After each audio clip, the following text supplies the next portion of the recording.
The label maker was still warm on the kitchen counter when I opened my jewelry dish and saw an empty circle of dust where my grandmother's ring always sat, and I stayed quiet like my throat had been taped shut. I watched my husband smile at me across the room, and I wondered why my hands were shaking if he was the one who kept saying he was helping. My name is Magnolia. I am 32 and I work as a dental hygienist at a busy clinic where people grip armrests and insist they are fine while their eyes beg me to stop. The first thing you should know about me is that I am not messy. I am tired. There is a difference, and my husband never bothered to learn it. When we bought our house, he sold the idea like a sweet promise. 2 private spaces, he said. His office upstairs, my craft room downstairs, a place where I could paint and stitch in peace, a place where he could take calls without headphones, a clean line between our lives and our clutter. No locks, no secrets, just respect. He lasted maybe 2 months. His version of respect was a calendar on the fridge, color-coded. Mondays were for wiping baseboards. Tuesdays were for decluttering. He even said the word like it was a kindness. He would tap the paper with his finger and look at me the way my old teachers used to, like my future depended on me finally behaving. I laughed at first. I really did. Then he started doing it while I was at work.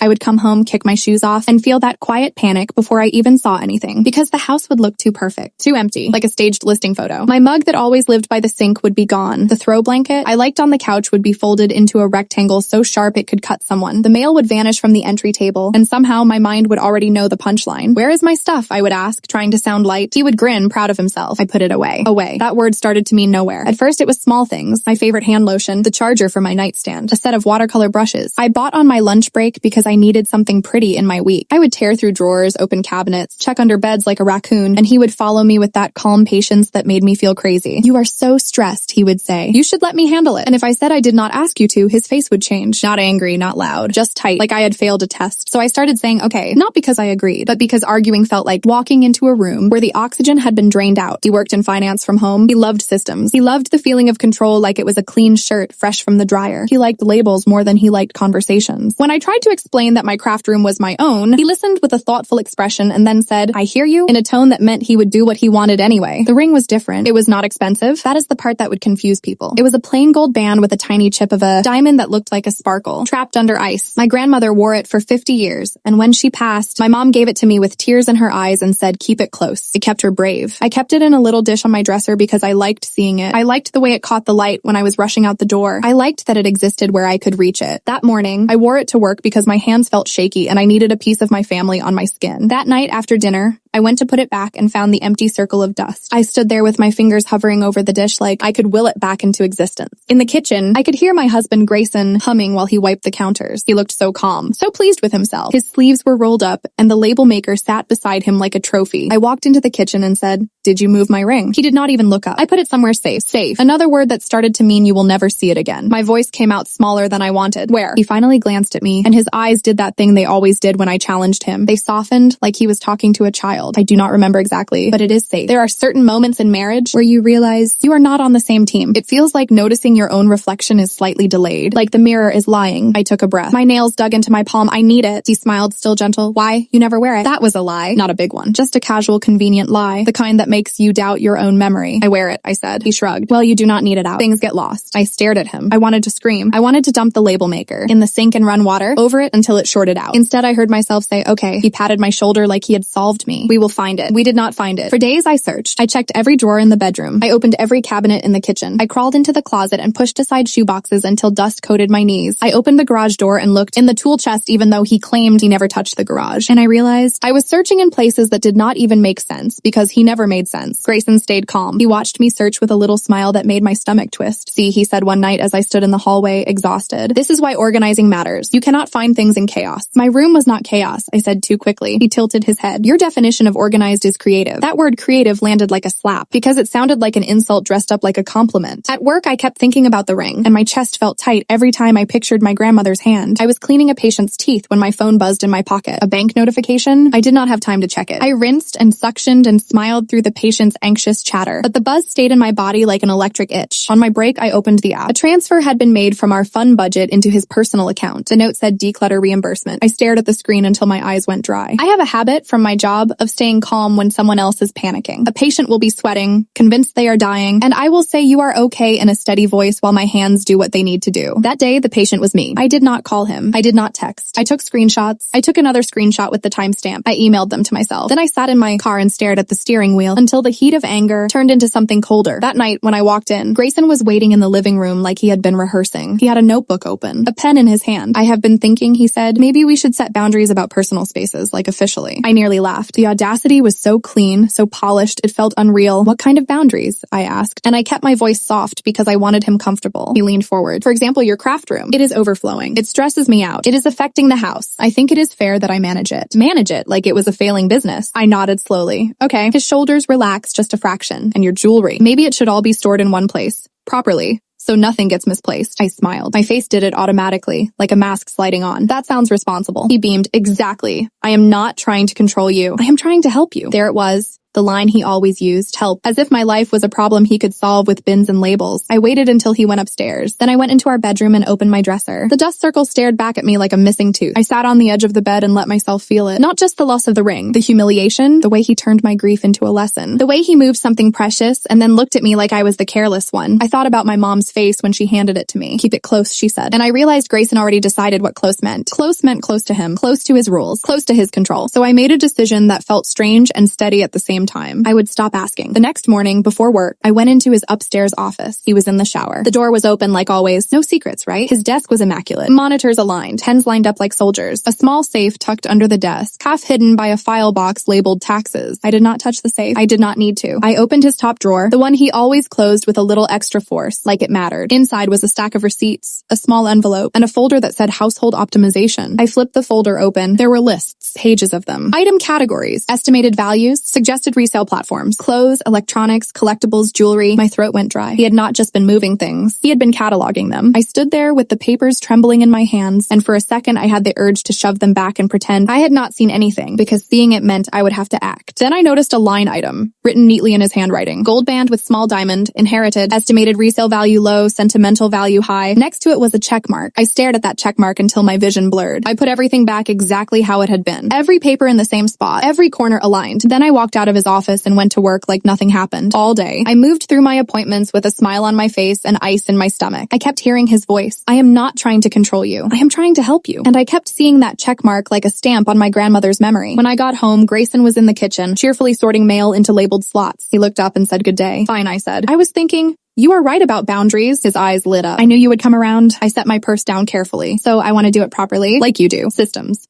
Notes. Accountability. He nodded fast, already hungry for agreement. I looked him straight in the eye and said, can you show me where you keep the list of everything you move? For the first time in a long time, his smile flickered, just for a second. Then he recovered. What list? I tilted my head, copying his gentle tone. You said you put things somewhere safe. You must track it. You are so organized. His jaw tightened. Magnolia, you are being dramatic. I nodded like he corrected me. Okay. I went into my craft room and sat at my work table, surrounded by fabric and paint tubes and half-finished projects that felt like proof. I still existed outside of his rules. I pulled out my laptop and opened a new document. Then I opened the bank screenshots I emailed myself. Then I opened the photos I took of his folder when I slipped back upstairs during dinner to grab one more detail. I did not print anything. I did not confront him. I just started building a record, because if he loved systems so much, I was going to give him one he could not argue with. Hold on, tiny break. I read the comments when I am worn out, and seeing your location reminds me I am not telling these stories into an empty room. Like, subscribe, and drop your city, state, or country. Now here is what happened next. The next morning I did something I had not done since we got married. I visited my mother without telling him first. She opened the door and hugged me like she already knew. Moms have a radar for the way their daughters swallow pain. What is wrong? She asked, and I almost lied, because lying had become a habit in my own house. Instead, I said I cannot find Grandma's ring. Her face changed in a way that made my chest ache. You lost it. I swallowed. I did not. She stared at me sharp. Then who did? I did not say Grayson's name. Saying it felt like accusing, and I was not ready to hear someone else confirm what I was starting to believe. My mom walked to her kitchen drawer and pulled out a small velvet pouch. She placed it in my palm. Your grandmother had a habit, she said quietly. When she thought someone might take something, she made it harder. I opened the pouch with shaking fingers. Inside was a tiny slip of paper with my grandmother's handwriting, faded but still clear. A set of letters and numbers, the kind you would ignore if you did not know what they were. The jeweler stamped the band, my mom said, an identifier. Your grandmother wrote it down. She told me if it ever disappears, this is how you prove it is yours, even if someone tries to pretend it never existed. My mouth went dry. Prove it, I repeated. My mom nodded once, slow. And if you need to prove it, honey, you better be ready for where it might be. I closed my fingers around that velvet pouch so hard my knuckles ached, and my mother watched me like she was watching a storm roll roll in from a distance. "You do not have to tell me,"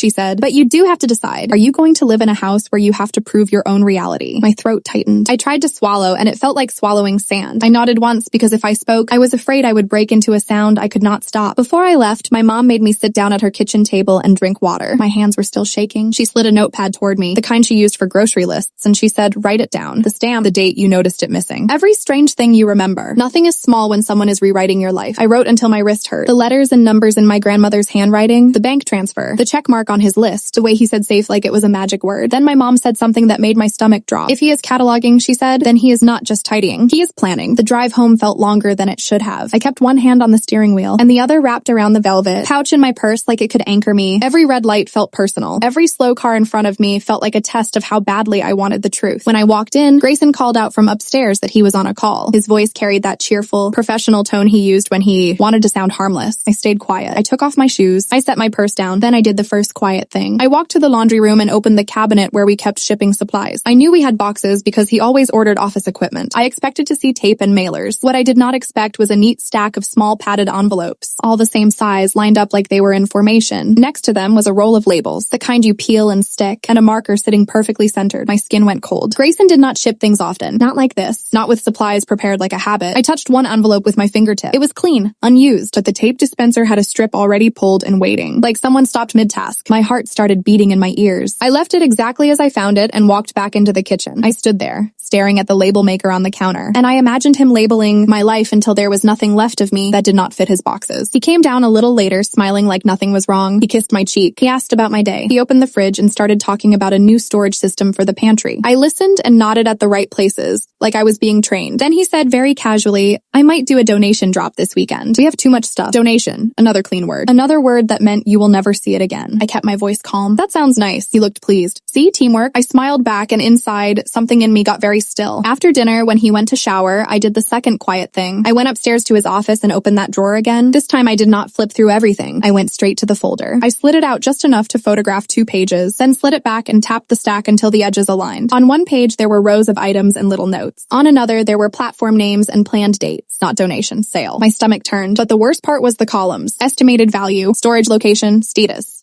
Under status, some items had one word that made my throat tighten. Moved. I put the folder back, closed the drawer, and walked out. My legs felt wobbly, like my body wanted to collapse now that my brain had confirmation. In bed, he wrapped an arm around me. He fell asleep fast, his breathing deep and even. I lay there staring into the dark, hearing my grandmother's voice in my memory. Keep it close. I did not sleep. The next morning, I called in sick. I sat at the kitchen table with my laptop open, the velvet pouch beside my coffee mug, and I started making phone calls. I began with jewelers, not big glossy stores, local places. The kind with a bell on, the door, and a man at the counter who squints at your hands before he offers help. I described the ring without sounding frantic. Plain gold band, small diamond, worn down edges, family piece.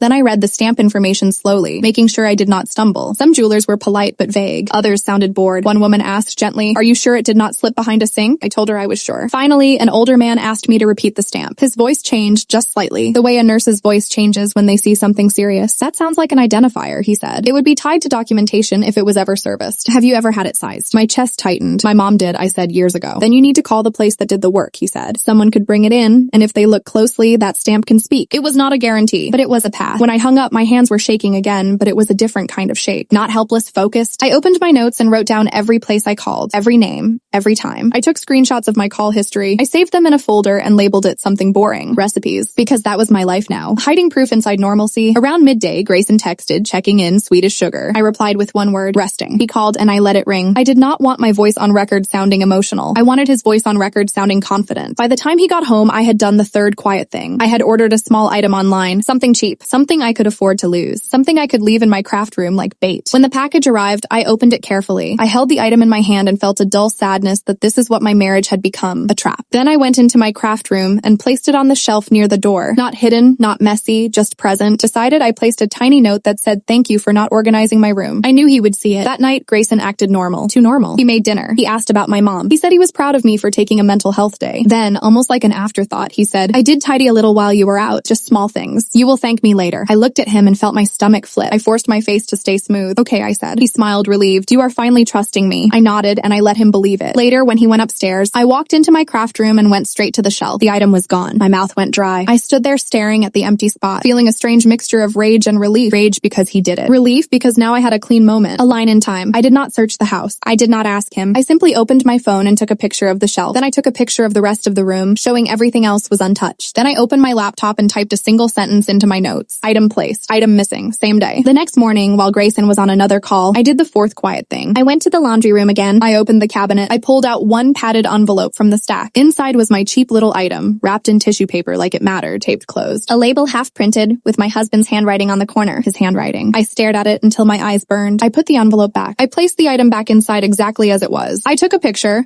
then another picture closer, capturing his handwriting. Then I walked out and sat on the couch, breathing slowly through my nose like I was trying not to gag. He was not helping. He was selecting, and if he was selecting cheap things to test the process, then my ring was not lost. It was processed. That evening, he came downstairs glowing, like someone who had accomplished something. He told me he had found a great new system for seasonal storage. He asked me if I wanted to join him this weekend while he reorganized the hall closet. I looked up at him and smiled gently. Sure, I said. That sounds fun. He laughed. I knew you would come around. Inside, I was counting steps. I was counting days. I was counting the spaces in the house where he thought I would never look. After he fell asleep, I opened my laptop again and drafted an email to a local police department. Not accusing, not dramatic, just asking what documentation is needed to report a missing heirloom, and what proof supports ownership if the item surfaces in a resale shop. I did not send it yet. I saved it. I also created a new email account with a bland name and no personal details, the kind of account someone uses to sign up for coupons. I used it to make accounts on resale sites. I searched for gold band, small diamond, vintage ring. I scrolled until my eyes hurt, and then I saw something that made my blood turn to ice. A listing with a plain gold band, a tiny diamond, and a familiar worn-down curve at the edge. The seller had posted several photos. In one, the ring was tilted just enough that the inside of the band showed blurry but present. The stamp, not readable,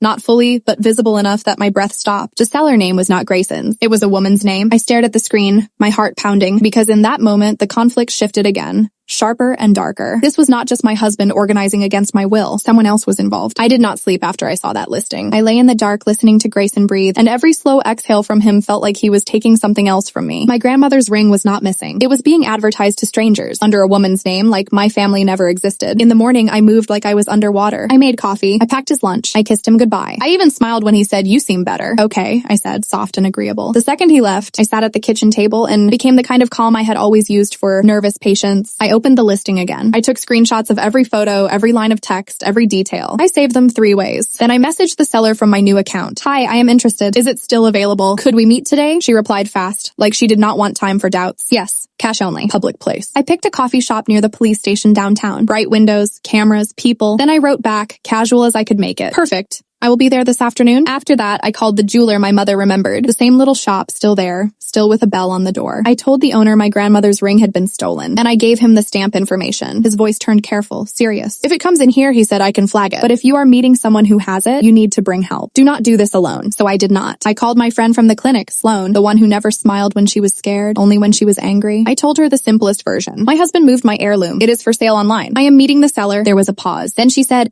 "I am coming with you, and we are stopping at the police station first." At the station, my hands finally started to shake again, but I kept my voice steady. I showed the officer the screenshots. I showed the notes from my mother. I showed the bank transfer labeled declutter reimbursement. I did not say the word husband at first. I said someone in my household. The officer listened, then asked, "Can you prove ownership?" I opened the velvet pouch and handed over the paper with the stamp written in my grandmother's handwriting. I also showed a photo of my grandmother wearing the ring, her hand holding a mixing bowl, flour on her knuckles, the ring catching the light. I had that picture saved because I loved it. The officer nodded slowly. "All right. If the seller shows up with the ring, we can intervene. You do not need to accuse. You just need to identify it." My stomach rolled. Identify it, like it was a suspect. On the drive to the coffee shop, Sloan kept one hand on the steering wheel and one hand resting near my elbow like she could keep me from drifting apart. "You are doing great," she said. "Quiet is not weak." I looked out the window at passing cars and swallowed hard. I keep thinking about how calm he was, how he watched me search, how he made me feel like I was the messy one. Sloan's mouth tightened. "That is not organization. That is training." When we got there, we sat inside, facing the entrance. The air smelled like burnt with espresso and cinnamon syrup. My heart beat too fast for the calm music playing overhead. A woman walked in carrying a small purse close to her body. She scanned the room like she was looking for a threat. Then her eyes landed on me. She walked over and sat without asking. "You Magnolia?" she said. Hearing my name from a stranger felt wrong. My skin prickled. "Yes," I said. "And you are." She did not offer a name. She slid her purse onto her lap, unzipped it, and pulled out a small plastic baggie. Inside was the ring. I saw it and my vision narrowed. My chest felt like it was caving in. I wanted to snatch it, to hold it, to put it on my finger and never take it off again. Instead, I stayed still. I kept my voice gentle. "Can I see it closer?" I asked. She held it out like it was nothing, like it was a spare button. My fingers touched the metal and I felt something shift inside me. A deep aching relief tangled with fury. I turned it slowly, pretending to admire it, and I angled it the way the listing photo had. The stamp inside the band was there, clear, real. A tiny piece of my grandmother's life pressed into gold. My throat tightened. "Where did you get this?" I asked softly, like I was just curious. Her eyes flicked away for half a second. "Estate." That was a lie. The kind that thinks it can pass if said quickly. I nodded. "It is beautiful." "And you said cash only." She leaned forward, eager now. "Yes, no issues." I looked up at her and asked one small question. The kind that lets the truth walk in on its own. "Do you do this often, or was this just for him?" Her face froze. Not anger, not shock. Something worse. Recognition. I watched her stare at me, and I saw it in her eyes, that sudden realization that she had stepped into a room where the script changed. Before she could speak, Sloane stood up and said, "Officer." Two officers approached from the corner where they had been watching. The woman's hand jerked toward her purse. One officer held up a palm. "Ma'am," he said, "we need to ask you a few questions." The woman's mouth opened, then closed. Her eyes stayed on me like I had betrayed her, like I was the criminal for wanting my own ring back. "Who are you?" she whispered, furious and scared at the same time. I kept my voice quiet. "I am the person it belongs to." The officers asked for her identification. Her name came out of her mouth like a stone dropping into water. "Tinsley?" That name hit me like a second twist because I had heard it before. Not often. Just enough to leave a trace. Grayson had mentioned a Tinsley at work, a colleague, someone who helped him source deals, someone he said had an eye for value. I stood there holding my grandmother's ring, and my stomach turned cold again. Because this was not just my husband taking things. He had a partner. At the station, while they took a statement, the officer asked if I wanted to file a report against the seller, and my mouth went dry. I wanted to say yes. I wanted to scorch the earth. But I thought of Grayson upstairs, sleeping peacefully, convinced I was finally trusting him. I thought of that folder, those check marks. The word moved written like a decision, so I chose the quiet path that hurt more at first, but ended cleaner. I said, "I want to add a name. My husband." The officer's eyebrows lifted. "Are you sure?" I did not raise my voice. I did not cry. I simply opened my phone and handed over the pictures of his list, the bank transfer, the envelope with my planted item inside, the half-printed label with his handwriting. "He planned this," I said. "He made me think I was the problem." The officer nodded once, slow. "All right." When Sloane drove me home, the sun was low and orange. The ring sat on my finger again, heavy in the best way, like my grandmother's hand was resting on mine. Sloane parked and turned to me. "Do you want me to come in?" I took a breath. "No. I need him to think I am alone." Sloane's eyes narrowed. "You are sure?" I nodded. "I have proof. That is all I need." Inside, the house was spotless. The kind of spotless that used to make me anxious. Now it just made me angry. Grayson was at the counter with the label maker. Cheerful, humming. He looked up and smiled like I was his success story. "How are you feeling?" he asked. I kept my face calm. "Better." "Good," he said, proud. I knew the reset would help. "I organized a few more things today, by the way." "Nothing major." I nodded slowly. "Okay." He blinked, pleased by my compliance. "See, this is healthy." I walked past him up the stairs into his office. I did not ask permission. I did not hesitate. I sat in his chair and opened his top drawer. Grayson appeared in the doorway, his smile fading. "Magnolia, what are you doing?" I pulled out the folder and placed it on the desk between us. Then I placed my phone beside it, opened to the screenshot of the listing with Tinsley's name. His face drained in stages. First confusion, then calculation, then the smallest flicker of anger, like a match struck behind his eyes. "Where did you get that?" he said. I kept my voice quiet. Almost gentle. "Public place, cameras, officers." He stepped forward like he wanted to grab the phone, then stopped himself. He forced a laugh that sounded thin. "You are overreacting. That ring could be any ring." I held my hand up between us. The ring caught the light. I did not have to say anything for a second. I let him look at it. I let him feel the air change. His throat bobbed. "Magnolia, listen. This is not what you think." I tilted my head. "Then tell me what it is." He opened his mouth, and nothing came out that could survive daylight. So I asked one more small question, the kind that makes a liar choose between silence and a story that breaks. "When did you decide my memories were clutter?" His eyes snapped to mine, sharp now. "You are being dramatic. You are always dramatic. You lose things, you forget, you make messes, and then you blame me for trying to keep us functional." There it was. The script he used, the gaslight he lit with a smile. I nodded slowly as if I agreed. Okay, that word made him relax for half a second. He thought he had me again. Then I slid my laptop across the desk and turned it so he could see. On the screen was my document, dates, notes, screenshots, photos, AI, timeline, clean, simple, unarguable. His eyes moved over it, faster and faster, like he was trying to outrun the truth. "What is this?" he whispered. I kept my voice calm. "It is your system. I learned from the best. Yes, he swallowed hard. Magnolia, we can talk about this. We can fix it. I stood up. My knees shook, but my voice did not. No, I said. You do not get to fix what you broke on purpose. He stepped closer, desperate now. I was trying to help you. You are messy. You are emotional. You hoard stuff and it stresses me out. I did this for us. I looked at him and for the first time I saw him clearly. Not as my husband, not as my teammate. As a man who loved control more than love, I took a breath. Then I said, I already filed the report. I already separated my paycheck. And the locksmith is coming tomorrow. His face twisted. You cannot do that. I smiled, small and steady. Watch me. He stared at me like he had never seen me before. Like I had become a stranger in my own house. Maybe I had. Maybe I was finally the version of myself he could not organize. I walked past him, down the stairs, and into my craft room. I opened the drawer where I kept my grandmother's velvet pouch and placed the ring inside for one moment just to feel the full circle of it. Then I slipped it back onto my finger and went to the front door. Sloane's car was still parked across the street, waiting like she promised. I stepped out, locked the door behind me, and for the first time in months, the air felt like mine. Grayson's voice came muffled through the door, calling my name like a command. I did not answer. I simply held up my left hand so the ring caught the last light of the day, and I walked away knowing the one thing he could never label or move again was my life.